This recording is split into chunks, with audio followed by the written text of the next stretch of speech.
Olá, povo abençoado do Senhor. Vamos meditar agora lá no Evangelho de Marcos, capítulo 5, do versículo 1 ao 20, na Nova Versão Internacional. Eles atravessaram o mar e foram para a região dos Gerazenos. Quando Jesus desembarcou, um homem com um espírito imundo veio dos sepulcros ao seu encontro. Esse homem vivia nos sepulcros e ninguém conseguia prendê-lo, nem mesmo com correntes, pois muitas vezes lhe haviam sido acorrentados pés e mãos, mas ele arrebentara as correntes e quebrara os ferros de seus pés. Ninguém era suficientemente forte para dominá-lo. Noite e dia ele andava gritando e cortando-se com pedras entre os sepulcros e nas colinas. Quando ele viu Jesus de longe, correu e prostrou-se diante dele e gritou em alta voz: "Que queres comigo, Jesus, Filho do Deus Altíssimo? Rogo-te por Deus que não me atormentes." Pois Jesus lhe tinha dito: "Saia desse homem, espírito imundo." Então Jesus lhe perguntou: "Qual é o seu nome?" "Meu nome é Legião", respondeu ele, "porque somos muitos." E implorava a Jesus com insistência que não os mandasse sair daquela região. Uma grande manada de porcos estava pastando numa colina próxima. Os demônios imploraram a Jesus: "Manda-nos para os porcos, para que entremos neles." Ele lhes deu permissão, e os espíritos imundos saíram e entraram nos porcos. A manada de cerca de 2.000 porcos atirou-se precipício abaixo em direção ao mar, e nele se afogou. Os que cuidavam dos porcos fugiram e contaram esses fatos na cidade e nos campos, e o povo foi ver o que havia acontecido. Quando se aproximaram de Jesus, viram ali um homem que fora possesso da legião de demônios, assentado, vestido e em perfeito juízo, e ficaram com medo. Os que o tinham visto contaram ao povo o que acontecera ao endemoniado e falaram também sobre os porcos.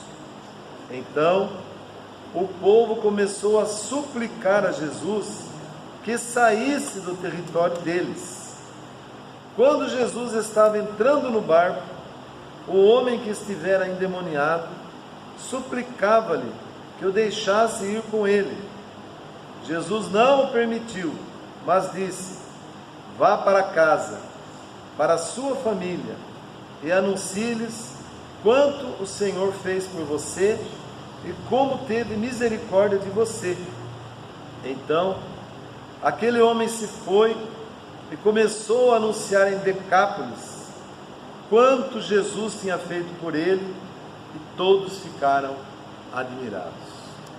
Graças a Deus, que palavra maravilhosa, irmãos, que encerra muitos ensinamentos para nós essa palavra, tá?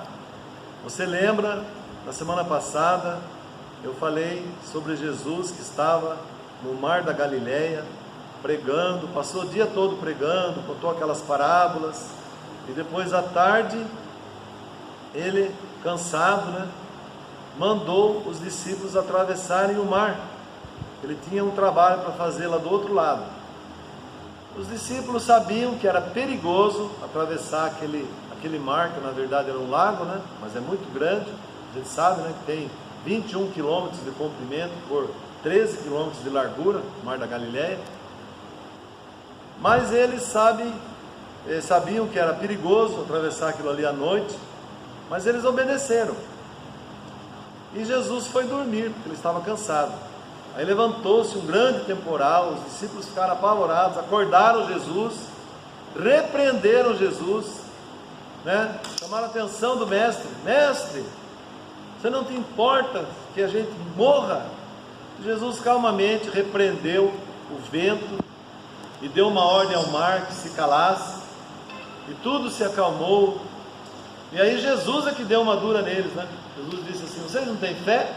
Eu passei o dia todo falando sobre fé, sobre a teoria da fé, e agora que eu dei uma oportunidade para vocês colocarem em prática aquilo que eu ensinei, vocês simplesmente ficaram apavorados, né? E eles, assustados, olhavam uns aos outros e diziam: quem é esse que até o vento e o mar obedecem, né? Esse é Jesus. Então, quando eles chegaram lá do outro lado do mar, veio aquele homem demoniado, né, correndo, e se prostrou aos pés de Jesus. E aí a gente já aprende a primeira lição, irmãos: até os demônios adoram a Deus, tá? É aquele que eu sempre digo: os demônios creem e estremecem, mas não obedecem. Então essa é a diferença entre muitas pessoas que estão dentro da igreja, creem em Deus, mas não obedecem, questionam tudo que a gente fala, né? Então é um caso para você pensar aí, tá bom? Mas aquele homem, Jesus perguntou o nome daquele demônio, ele falou que era uma legião, porque tinha muitos demônios naquele homem. Nós sabemos que uma legião de soldados romanos tem aproximadamente 6.000 soldados, então eram milhares de demônios que estavam naquele homem. Agora para pensar um pouco, gente. Aquele homem era um pai de família, né? E ele estava naquela situação terrível, precisavam amarrar ele, acorrentar ele há muitos anos, e ninguém podia fazer nada, né? Então a família sofrendo, e aqueles demônios foram entrando, e é isso que a gente tem que tomar cuidado, irmãos. Muitas vezes o mal vai acontecendo, a gente não toma uma posição, e o negócio vai ficando cada vez pior. No caso daquele homem, ficou simplesmente impossível, mas para Deus nada é impossível, né?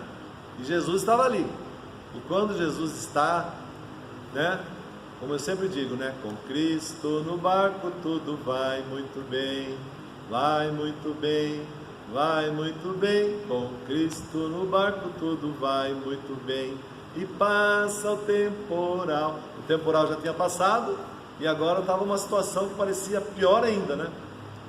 E Jesus perguntou o nome, eles falaram que era uma legião, que tinha muitos ali, e imploraram a Jesus, para Jesus deixar eles entrar naqueles porcos. Tinha a Bíblia diz uma manada, na realidade é uma vara, né, de porcos, o coletivo de porcos é vara. Eram cerca de 2.000 porcos, então, imagine quantos demônios tinha naquele homem, né? E a Bíblia diz que Jesus permitiu. Então aí a gente aprende uma outra lição, irmãos, né? Eu já vi muitas pessoas pregar essa mensagem e dizer que Deus permitiu, porque o judeu não pode comer carne de porco, aquela coisa toda. Só que nós não estávamos em Israel, irmãos. Nós estávamos numa região chamada Decápolis. Era uma confederação de 10 cidades gregas. Era outro povo, outros costumes. Então ali não tem nada a ver isso aí. Por que Deus permitiu? Então, porque a Bíblia diz que uma alma vale mais que o mundo inteiro. Irmão, você sabe o valor que tem uma alma?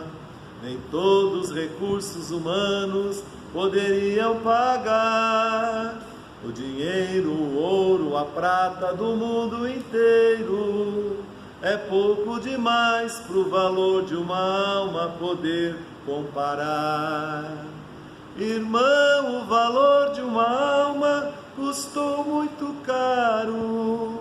É necessário sentirmos por ela imenso amor, zelando, ensinando, orando e às vezes chorando. Devemos buscar todas as almas que Jesus comprou. Aquela era uma alma preciosa, foi por ela que Jesus iria morrer também, né? Jesus ainda não tinha morrido, mas ele iria morrer por aquela alma, irmãos. Era uma alma preciosa, e tem muitas almas chorando pelo mundo, e cada alma vale muito mais que milhares de porcos, irmãos. Por isso que Jesus permitiu, tá? Então as pessoas não entenderam, e Jesus curou aquele homem, Jesus libertou aqueles homens, e os porcos se perderam. E agora que chega a parte mais importante da mensagem, irmãos. Tá? Aquele povo, irmãos, ele ficou apavorado por causa da destruição que aconteceu ali. Então eles deram muito mais valor para os porcos do que para um homem que tinha sido resgatado, uma família que tinha sido curada. Eles deram valor mais para os porcos. E eu pergunto, e você? Para quem que você dá mais valor? Né? Aquele homem era uma alma preciosa, e você também é precioso. Você é precioso, mais raro que o ouro puro de Ofir. Se você desistiu, Deus não vai desistir. Ele está aqui para te levantar, se o mundo te fizer cair. Amém, irmãos? Então Jesus curou aquele homem ficou restaurado, e o povo pediu para Jesus ir embora. Você vai pedir para Jesus ir embora da tua vida também? Ou você vai pedir para Jesus ficar na tua vida, mesmo que haja uma perda, né? Pode ser uma perda temporária, mas nós sabemos que com Jesus, né, todas as perdas se transformam em lucro depois, porque Deus restitui 100 vezes mais. Amém? Fica essa mensagem para vocês. Deus abençoe vocês. Meditem nessas palavras e tomem a sua decisão de servir a Deus, entregar o seu caminho ao Senhor, confiar nele, que o mais ele fará. Paz, irmãos. Deus abençoe.